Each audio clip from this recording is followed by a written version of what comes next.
Chromatographie sur couche mince. Nous allons réaliser une chromatographie sur couche mince pour vérifier que la couleur verte de certains bonbons est due à deux espèces chimiques, la tartrazine, colorant E102 jaune, et le bleu patenté, colorant E131. Pour cela, nous avons besoin d'une règle, d'un crayon à papier, d'une plaque de silice, d'une cuve à chromatographie contenant un éluant, ici un mélange d'eau salée et d'éthanol, des solutions de colorants E131 et E102 qui nous serviront de référence, et bien sûr le colorant vert à étudier. Les espèces chimiques en solution sont prélevées à l'aide de capillaires.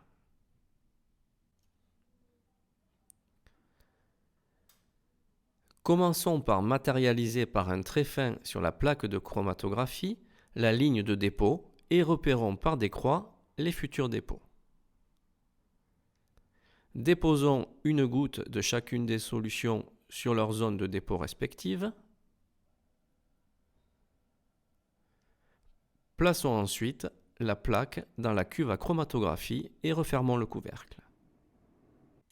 L'éluant, la phase mobile, monte alors sur la silice la phase fixe par capillarité. Ce phénomène s'appelle l'élution. Les différentes espèces chimiques déposées migrent sur la plaque entraînées par l'éluant.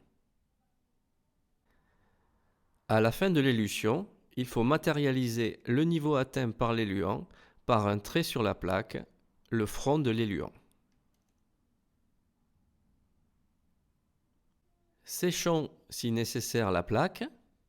La figure obtenue s'appelle un chromatogramme. Dans le cas d'espèces incolores, une révélation du chromatogramme est nécessaire. Elle peut se faire sous lumière UV. Dans ce cas, il faut entourer les taches ou en utilisant un révélateur chimique. Lors de l'élution, pour un éluant et une plaque donnée, chaque espèce chimique migre à une certaine hauteur sur la plaque. Il y a donc séparation des espèces chimiques d'un mélange. La migration de l'espèce est identique qu'elle soit pure ou contenue dans un mélange. Cela permet son identification dans le mélange. Nous voyons ici que le colorant vert est un mélange de deux colorants jaune et bleu et qu'il s'agit des colorants E131 et E102 car les taches sont à la même hauteur que les taches relatives aux références. Retenons donc qu'après réalisation d'une chromatographie sur couche mince, l'interprétation du chromatogramme obtenu permet de savoir si on a déposé un corps pur ou un mélange, permet en comparant à des espèces de référence d'identifier les espèces déposées. Réalisons maintenant un petit test de 3 questions. Mettez la vidéo en pause pour réfléchir lorsque le symbole suivant s'affiche. Relancez ensuite la vidéo pour obtenir la réponse. Choisir la ou les bonnes réponses. La chromatographie sur couche mince est une technique qui permet de séparer les constituants d'un mélange, permet d'identifier les constituants d'un mélange, ne peut être utilisée qu'avec des espèces chimiques colorées.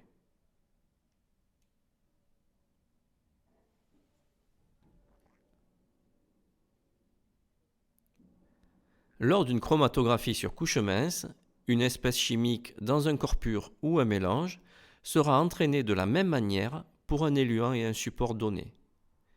L'analyse du chromatogramme obtenu permettra de séparer les constituants d'un mélange et de les identifier par comparaison avec des solutions de référence.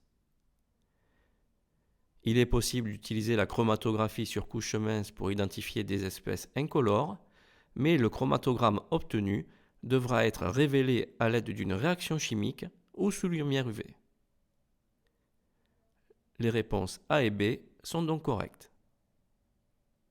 Choisir la bonne réponse. En observant le chromatogramme ci-contre, nous pouvons dire que la solution déposée en 1 était un mélange, un corps pur ou on ne peut pas répondre.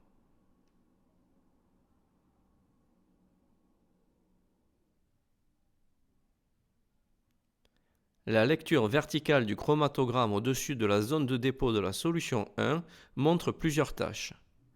L'éluant a donc entraîné différemment plusieurs espèces chimiques. La solution 1 est donc un mélange. La réponse A est correcte. Choisir la bonne réponse. Sur la plaque de chromatographie ont été déposées en 2, 3, 4 et 5 des solutions de corps purs de différentes espèces chimiques. En observant le chromatogramme ci-contre, nous pouvons dire que la solution déposée en 1 est un mélange qui contient l'espèce chimique déposée en 3, ne contient pas l'espèce chimique déposée en 3, contient les espèces chimiques déposées en 3 et 5.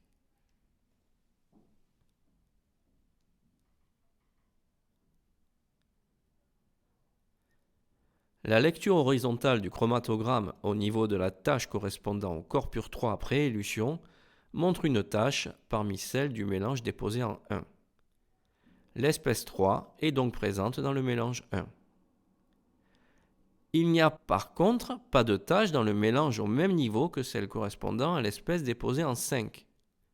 Le mélange 1 ne contient pas cette espèce. La réponse correcte est la réponse A.